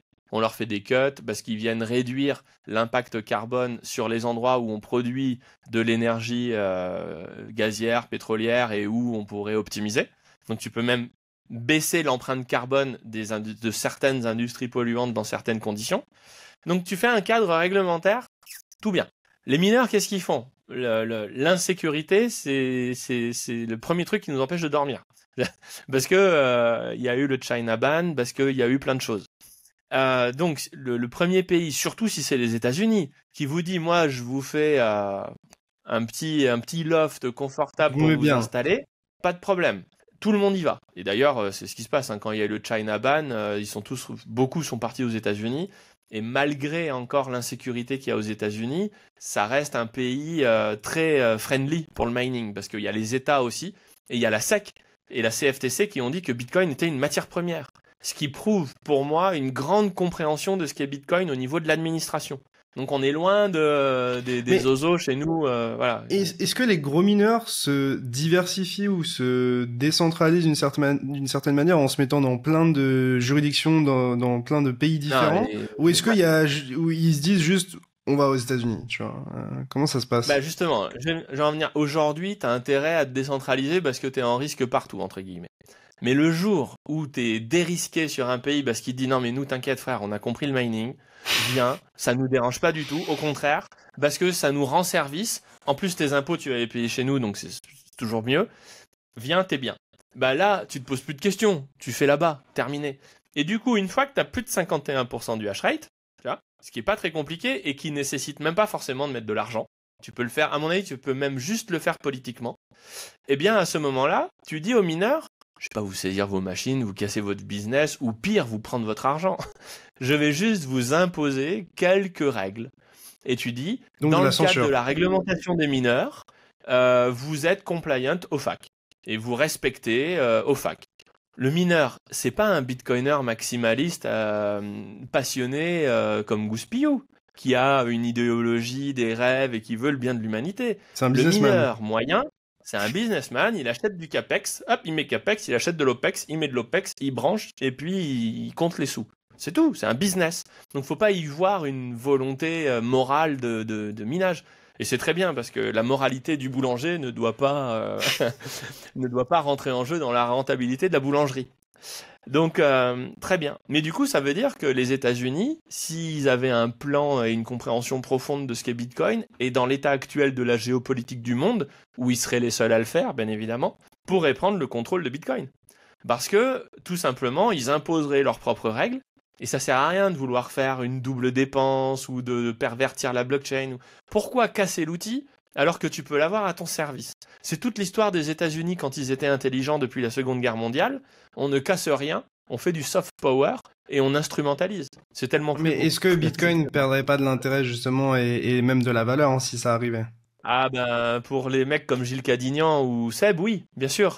Parce qu'il serait plus incensurable, il serait plus même plus immuable dans le principe, puisque si tu as suffisamment, il serait même pas forcément si immuable que ça. Mais pour les gens normaux... Est-ce que ça pourrait tuer la narrative, tu penses? La narrative qu'on a autour des cryptos, etc. Je pense que dans ce cas-là, le prix de Bitcoin s'envole. Le prix de Bitcoin s'envole parce que, en fait, si tu pousses le raisonnement encore un peu plus loin, et là je vais en faire hurler plein, Bitcoin est le candidat parfait pour être la monnaie de banque centrale des États-Unis. Parce que une fois que tu l'as à ta main et que tu contrôles qui a le droit et qui a pas le droit, tu peux mettre des oukas sur des interdictions sur l'Iran, sur la Corée du Nord. Enfin, tu peux faire comme chez toi, comme t'es bien, tu vois. Hein, tu peux même te permettre de changer. Alors, pour changer le code, c'est plus compliqué. Mais en soi, si t'as les mineurs et que t'as les nœuds, ouais, je pense que il y aurait moyen de moyenner. Parce qu'en fait, au bout d'un moment, tu te retrouves à faire un fork et qui va miner ta chaîne? Et la chaîne qui reste, si elle a 20% du hash rate, comment elle va survivre? Parce il suffit que tu l'attaques. Donc là, c'est plus compliqué. Si tu veux t'approprier le code et changer le code, c'est plus compliqué. Mais en vrai, franchement, je serais président américain en mode evil. Bah, Après, ça demande beaucoup d'intelligence, de projection, et il faut savoir que beaucoup de gens aient le pouvoir de pouvoir au niveau international, ils se foutent de Bitcoin. Ils vont C'est un jusqu'au bout de sujet leur mandat, ils sur veulent la se faire table de réélire Gary et Gensler, de Joe Biden ou de Christine Lagarde. Bitcoin, c'est le petit dossier sous la 4e étagère dans le couloir au 4e étage. C'est pas un sujet qui leur prend beaucoup de place dans l'esprit. Donc je vois pas pourquoi ça de arriverait. plus en plus quand même. Mais oui, bah au fur et à mesure qu'il va prendre du poids. Mais plus il est grand, en fait, le vrai, enfin, pour finir sur ce truc-là, si jamais ça arrive, eh ben Bitcoin, ça pourrait être la CBDC des États-Unis et de l'Europe et de tous les gens qui les suivent, et ça marcherait très bien. Ça marcherait très bien. Bitcoin ne s'effondrerait pas, son prix monterait parce qu'il serait adopté. Adopté, donc utilisé par les banques, utilisé par les fonds de pension, utilisé par tout ce que tu veux, puisque c'est devenu cachère. Donc il n'y a Qu'est-ce pas qu'il de penserait problème. Satoshi? Ah bah le pauvre, là, il se retue une deuxième fois, mais pour peu qu'il soit mort. Mais, mais ce que je veux dire par là, c'est qu'après, le contrebalancier à ça, c'est si jamais il y a une conscience mondiale en même temps qui émerge et que tous les pays se mettent à être attractifs pour les mineurs en disant oula, attendez, Bitcoin en fait, c'est vraiment un bien commun. Et tu vois, cette conscience qu'il y a dans la communauté crypto, si elle arrive à passer au niveau de la communauté des États, bah les mecs ils vont se battre pour mettre les mineurs bien. Et du coup, la Chine va dire ouais non, alors en fait les mineurs on va peut-être pas les ban. Et d'ailleurs ils n'ont pas ban les mineurs, ils leur ont pourri la vie. C'est très différent. Mais il y a encore du minage en Chine et il n'y en a pas qu'un peu. Mais c'est un autre sujet. Donc si la Chine s'y met, si la Russie s'y met, si l'Afrique s'y met, si l'Europe s'y met, la Suisse, etc. Bah là on pourrait assister à une décentralisation des mineurs. Parce que du coup, nous, en tant que mineurs, on serait là en disant bon alors comment on s'arrange, et dans le meilleur des mondes notre job ce serait d'aller faire la tournée des ministères de l'énergie de chaque pays en disant alors il paraît que vous avez des extra capacités quelque part montrez-moi vos plans, et à ce moment-là le jour, mais en France c'est une dinguerie, si jamais EDF avait une perméabilité de la barrière encéphalique qui lui permettrait d'imaginer de pouvoir miner sur des extra capacités nucléaires, mais la France devient une puissance de minage de Bitcoin de fou de Dieu. Parce que là, tu peux enquiller des centaines de mégawatts. Ta seule limite, c'est les machines. Politiquement, personne ne Produire prendra les le risque. C'est aussi simple que ça. Hein Politiquement, C'est pas un personne ne risque prendra en le plus. risque. Non, Bah, mais si, parce qu'ils vont voir que les États-Unis font un pognon de fou avec ça, et ça va venir avec l'adoption en fait, ça va venir progressivement. ouais, mais Mais on comme n'y tu est pas. disais que tu vois, Grand Anglico, t'as des gens qui sont très hostiles par rapport aux cryptos. Et ces gens-là, c'est leurs électeurs aussi. Ouais, mais tu sais, les gens qui sont Je très sais pas. hostiles, parmi les gens qui ont été en contact avec Bitcoin, je dis, on achète Bitcoin au prix où on l'a compris. Voilà.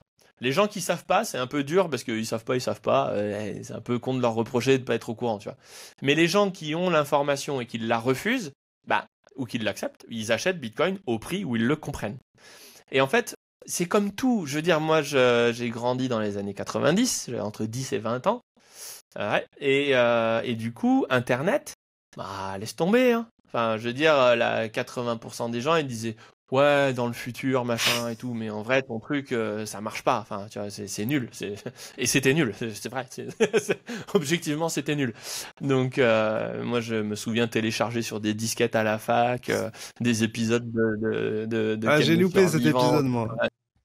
Non, mais c'était tout pété. Enfin, Pour je veux mon dire, bien, je c'était suppose. vraiment pour avoir des... Ouais, non, mais c'était nul, c'était nul. J'ai joué à la 4e prophétie en 99 ou 98, mais c'était nul, nul, nul. On n'était pas... voilà. Mais c'est pas grave, parce qu'en fait, le verre était dans le fruit, et maintenant, Internet, tout le monde trouve ça très bien. Donc les gens qui s'opposent aujourd'hui, demain, ils seront très contents d'en avoir. Et en fait, tant que t'es pas un personnage public et connu, tu peux te renier sans problème. Toi, ton beau-frère, il te dit, ouais, Bitcoin, c'est de la merde, machin et tout. Dans 5 ans ou dans 10 ans, il en a dans les poches, il en aura toujours eu dans les poches. Et personne viendra l'embêter. Par contre, quand t'es quelqu'un de public, et c'est là où on m'a dit, ah tiens, tu t'es renié et tout, machin, il y en a qui m'ont dit, ah mais tu t'es trahi, tu disais que c'était pourri et maintenant tu dis que c'est bien. Quand t'es public, ce poids-là, il est beaucoup plus fort, parce que bah, t'es connu, donc du coup, on te ressort ce que tu disais et on te met face à ça. Et moi, j'ai une recette à ça, c'est de dire, ouais, bah je m'en fous, j'ai pas d'ego, et alors, m'en fiche. Bah, je me suis trompé, voilà. Hop, pas de problème. Où est le problème? Tu vois. Et en fait, il suffit de renoncer à son ego et les choses sont plus faciles. C'est bien. Je, je voulais parler d'un autre sujet. On arrive quand même dans des conditions économiques qui sont assez inédites par rapport à Bitcoin, parce que historiquement, on n'a jamais vécu ce qu'on vit maintenant d'un point de vue macro sur Bitcoin, a priori. C'est-à-dire? D'un point de vue taux, déjà, je pense qu'on n'a jamais eu des taux aussi élevés dans la vie de Bitcoin, non? Euh, Ah bah des taux. Oui, oui, oui, bah oui, oui, oui, de fait, oui. Oui, oui. et Oui, l'inflation. Oui. on parle beaucoup de voilà d'inflation, de récession, etc. On va avoir la halving de Bitcoin qui arrive. Est-ce que cette fois c'est différent? Bah, ça, c'est la grande question à laquelle je n'ai pas la réponse. Tout ce que je peux vous dire, T'as c'est une que je suis opinion? furieusement exposé. Hein? Hein. Ouais, t'as une opinion. J'ai pas la réponse à ça. Mais en vrai, il y a quand même un élément pour moi, la meilleure boussole, c'est pas la peine de faire des chandelles inversées en forme de queue de diable, arc-en-ciel, tout ça. La meilleure boussole pour moi et la plus simple, c'est Plan B. Il s'est pas cassé la tête. Enfin, si, il s'est cassé la tête avec son modèle, avec son modèle Stock to Flow. Mais je veux dire, l'épure de la chose est belle parce qu'elle est simple. C'est que il faut faire la différence entre le stock de Bitcoin en place et la circulating supply, c'est-à-dire le nombre de Bitcoin disponibles sur le marché. Dès l'instant que les mineurs sont une grande source d'approvisionnement du marché en Bitcoin, parce qu'ils sont obligés de les vendre au fur et à mesure qu'ils les minent pour payer leur électricité, leur bonhomme, etc. Donc l'essentiel des Bitcoins qu'ils minent, ils les vendent. Et puis même un mineur dont c'est le business plan et qui est pas Bitcoiner spécialement, il vend ses Bitcoins parce qu'il cash out, il fait son chiffre d'affaires, il prend son bénéfice, il achète sa maison, il vit sa vie. Mais du coup, ça veut dire, ce qui est intéressant sur le prix de Bitcoin, c'est le rapport entre la quantité de Bitcoin injectée tous les jours et la supply qui circule, disponible. Parce que comme dans la commune Bitcoin, il y a une grande quantité de hodlers qui se refusent à y toucher ni même à les regarder, ça immobilise toute une partie des Bitcoins. Et du coup, le halving, il vient diviser par deux les récompenses des mineurs, et du coup, il vient diviser par deux le robinet qui alimente le marché, en fait. Et le En poids gros, ce qui est du liquide halving, et disponible sur le marché diminue. c'est ça qu'il faut regarder. C'est ça qu'il Ok. faut regarder. Et en fait, c'est le poids du halving sur ça. Donc même si le halving, et c'est là où je me dis peut-être qu'il a tort, mais peut-être bien qu'il a raison, sur Plan B, c'est que même si le halving aujourd'hui, on dit, il devient négligeable avec le temps, parce que les bitcoins, il y en a de moins en moins, ils sont divisés par deux, donc par rapport aux 19 millions, bah, ça fait de moins en moins. En réalité, en fonction de la part de gens qui tiennent des bitcoins et qui les gardent parce que demain ça vaudra plus, eh ben, le halving peut quand même avoir un impact majeur. Hmm. Donc c'est pas impossible. Après, est-ce que ça va se produire? Ça, on sait rien, on va le vivre. Hein. Tout ce que je peux vous dire, c'est que Ça moi, va je suis arriver vite. furieusement opposé à Bitcoin. Voilà. En fait, ton exposition parle pour toi au final. C'est plus que Pardon? des mots, c'est des actions quoi. Donc Ah bah moi, je suis, comme je dis, j'ai pas de Bitcoin, mais j'ai des mines. En fait, dans ma tête, je compte en mégawatts. Je me dis, j'ai combien de mégawatts? Parce qu'en fait, il y a les mégawatts que je contrôle, parce que j'ai le terrain et j'ai le contrat d'électricité avec la centrale. Voilà. Et j'ai les mégawatts en hosting. Voilà. Donc j'ai mes deux expositions, c'est ça. Et en fait, l'exposition capex foncier, enfin tu vois ferme, eh ben ça c'est un peu la ceinture de sécurité parce que on vend de l'électricité, donc tu peux la vendre à des miners, mais peu importe le miner et peu importe s'il gagne sa vie. Et puis après tu as l'exposition en machine. Et là, si Bitcoin se casse la figure, on n'est pas bien quand même. Enfin, je suis pas bien. Je suis pas bien. tes bitcoins, enfin en tout cas les bitcoins qui sont produits avec tes mines, etc. Tu comptes en faire quoi? Est-ce que t'as une stratégie de sortie? Est-ce que je sais pas, Ah non, moi je enfin les claque. Je garde pas de cash, moi. ok. Je n'ai jamais de cash. Et pour moi, Bitcoin, c'est du cash. Et donc, c'est réinvesti. J'achète des boîtes. En fait, je suis en pleine phase de développement. Je suis en pleine adolescence. Et je réinvestis systématiquement dans des projets dans lesquels je crois. Parce que bah, je garde une couche pour vivre tous les mois, mais au-delà de ça, je veux dire, j'ai pas d'épargne sérieuse parce que je suis vraiment dans une phase de ma vie, et ça c'est vraiment ma vie, et voilà, où je m'éclate et j'ai envie de faire plein de trucs avec des copains. Comme je le disais il y a pas longtemps, j'ai mis 200K chez Owen, on est en train de faire des trucs aux États-Unis, je suis en train de faire des trucs dans le métavers, je suis en train de faire des trucs et vraiment je veux investir pour faire des choses avec des gens parce que c'est ça qui m'éclate en ce moment. Mais dès que j'en aurai marre et que je me sentirai trop vieux pour ça, comme il dit dans L'Arme Fatale, et Trop vieux pour ben ces conneries. J'achèterais, ouais, c'est ça, du Bitcoin, de l'or. Je me ferais un portefeuille gentil, actions pondéré avec des valeurs défensives.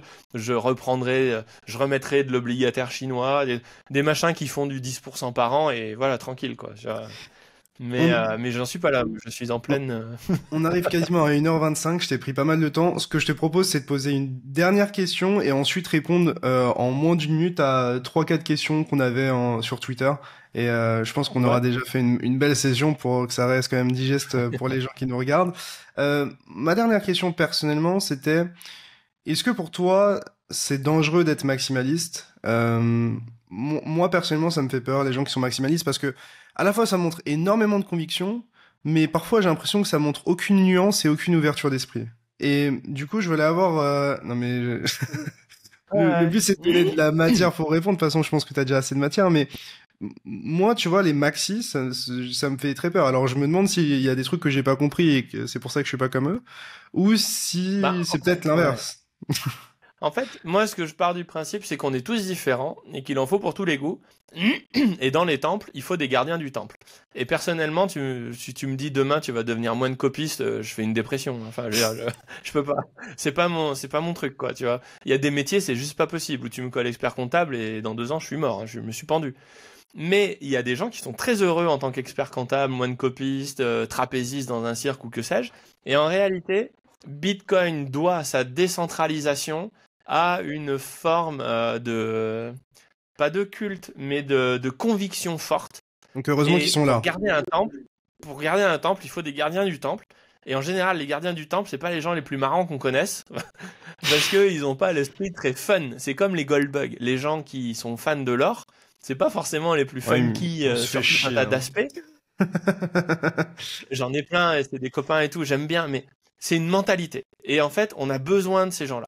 Après, là où je trouve que ça dévie, c'est quand le moine copiste vient embêter le gars qui va jouer au casino. Parce qu'en fait, ça sort de son champ. Et tu vois, le jour où je joue au casino dans ton monastère, tu pourras me virer. Mais, mais laisse-moi jouer le week-end tranquillement dans mon casino. Et en fait, l'idée, c'est que c'est là où le côté toxique est embêtant. C'est quand ce côté gardien du temple nécessaire et impérieux vient se donner l'autorité de faire la leçon à des gens, À ah, tout le vous êtes monde. fait ruiner par FTX, c'est de votre faute, bien fait, tac, tac, tac, comme ça, au moins, la prochaine fois, vous achèterez du Bitcoin. Pour moi, là, ça outrepasse le respect de l'autre, déjà, et ça outrepasse la fonction, voilà. Donc, pour moi, le Bitcoin maximaliste a une vraie fonction, et je les kiffe, parce que on a besoin d'eux. Mais moi, jamais. Enfin, c'est incompatible avec ma nature, quoi. Voilà, Je pense que cette réponse était très intéressante. Je voyais pas nécessairement les... Enfin, t'as bien imagé la chose. Je pense que ça aidera pas mal de gens à comprendre ton propos et je pense que je suis plutôt aligné avec toi sur ça. Donc voilà. Peut-être prendre les questions de la communauté rapidement. Alors, il y a quelqu'un, du coup, Mister Regem qui me dit ton top 3 des projets gaming Web3 et Metaverse. Alors déjà, on dit Regem, sinon il va rager devant son clavier. Ouais, Regem, Mister parce que Regem. c'est un nom alsacien. Voilà. Ok. Hein, ça, j'ai bien retenu là. Et c'est quoi la question? Ton top 3 des projets gaming Web3 et Metaverse. Alors mon top 3, il y a Cross the Ages et après on en conseille d'autres dans la lettre d'investissement Non-Fungible Explorer parce qu'on a le lab de Grand Angle Meta qui travaille dessus. Mais à titre personnel, je ne suis exposé qu'à Cross the Ages et un Pouillem à Illuvium parce que je regardais comment ça marche et je voulais jeter un œil dessus. Et pourquoi? Parce que pour moi, ça me paraît compliqué quand on veut s'investir en frontal. Hein. Je parle pas de mettre 100 balles, mais là, je suis en train d'ouvrir mon propre fonds en propre trading. Donc voilà, qui s'appellera Arkenstone Capital, c'est une exclue. Mais de toute façon, tout le monde s'en fout puisque de toute façon, c'est que mes sous et ceux de mes copains dedans. Donc c'est pas ouvert au public et voilà. Donc mais on va démarrer avec 1,5 million quand même. Donc, je peux pas. Enfin voilà, à un moment, je connais, je sais qui est dans l'équipe, je les connais, je vois comment ils pensent, je suis le projet et je peux pas faire ça sur plein de projets. Et en plus, dans le Web 3, le problème c'est que il manque trop de briques. Je pourrais pas mettre 100 000 balles sur autre chose en fait. Je peux mettre des petits trucs, voilà, comme on fait dans la lettre. On dit, bah, si vous voulez voir, essayez, c'est marrant, allez, mettez un peu. Mais je serais incapable de me mettre sur un autre projet que City est aujourd'hui. Autre question de Isidore. La Suisse, ça donne quoi pour les prochaines années? D'autres bons plans pour s'expatrier? Alors, la Suisse, ça donne quoi pour les prochaines années? Grande question. L'avenir, j'en sais rien. C'est toujours compliqué, le futur. Par contre, ce qui est cool, c'est pour moi, le garde-fou, c'est la démocratie directe. Quand les gens voteront plus tous les 3 mois, ça me posera question. Parce que, en fait, un dirigeant politique ne peut pas changer d'avis parce que sinon il se décrédibilise. C'est comme ce qu'on disait avec j'aime Bitcoin, j'aime pas Bitcoin, j'aime pas Bitcoin. Après, tu passes pour un couillon. Peter Schiff, le jour où il dit ah bah finalement Bitcoin c'était bien, il passe pour un gros plouc. Alors qu'en fait, c'est pas une preuve d'intelligence, tu vois. Donc, C'est les terrible, politiques hein. ne peuvent pas. Les politiques ne peuvent pas admettre qu'ils se sont lourdement plantés. Alors que toi, à l'échelle individuelle, tu votes, je sais pas moi, l'interdiction de la LAT, la loi d'aménagement du territoire, il y a 2 ans, 3 ans, et puis tu te dis 5 ans plus tard, bon, en fait c'était une connerie, c'est bien comme truc. Eh ben le prochain coup tu voteras dans ce sens-là, et personne ira te faire, tu vois, personne ira t'embêter, parce que tu peux te dédire toi-même. En plus tu dis pas forcément ce que tu votes, donc c'est une capacité de changement et d'adaptation. Tu peux t'auto-virer toi-même, tu vois. Donc c'est chouette. Et tant que la Suisse est un pays décentralisé, libéral, qui ne cherche pas à faire de la géopolitique globale, à dire le bien, le mal dans tel pays, ça reste un pays à taille humaine, bah moi ça me va. Après, pour l'expatriation, tout ce que... Enfin, ma ligne, c'est pas ce que je conseille, mais ma ligne à moi, c'est de s'expatrier dans un vrai pays et de s'expatrier pour de vrai si on veut le faire. C'est-à-dire que pour moi, Dubaï, c'est pas un vrai pays. Parce que, voilà, pour tout un tas de raisons. C'est temporaire, c'est ça que je veux dire? Oui, oui, oui. Et puis Monaco, c'est pas un vrai pays. Combien de divisions, comme dirait l'autre. Le jour où l'Union européenne arrive à Monaco et toc toc toc, maintenant ça se passe comme ça, c'est pas le prince qui va lui dire non, je crois pas, non. Et on va lui répondre si, je crois que si. Moi, Donc, je suis pas un totalement vrai du même pays, c'est un avis. pays qui a quand même un rapport de force. Moi, je suis. En Suisse, il y a une Après, armée, même si moi, j'ai il une y a une philosophie armée, il y a une différente par rapport à politique. ça.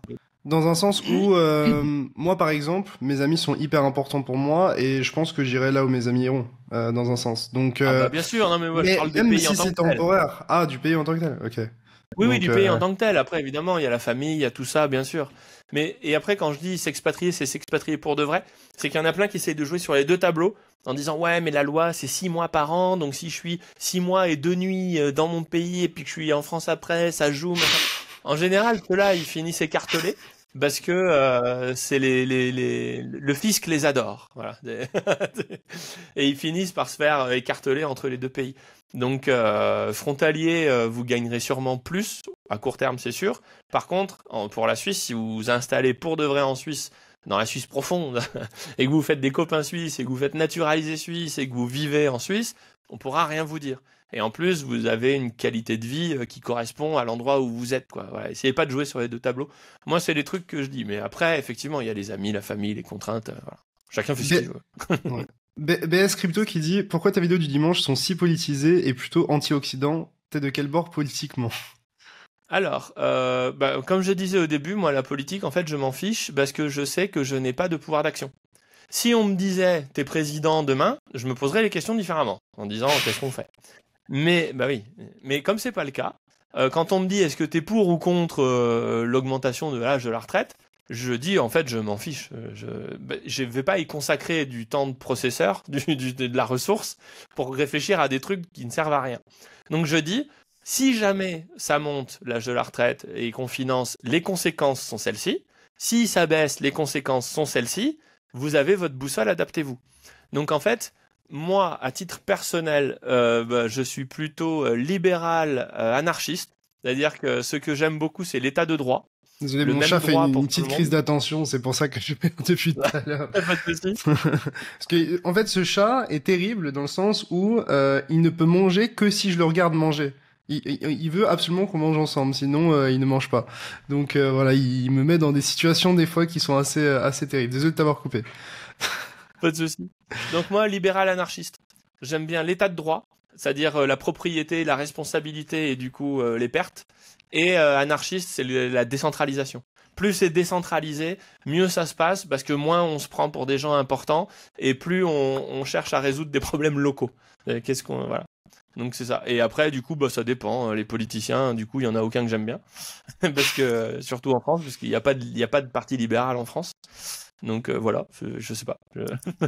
Bah écoute, Libéral anarchiste. merci pour cette réponse. Je pense que sinon pour les autres questions, on a plus ou moins parlé au fur et à mesure de cette petite session.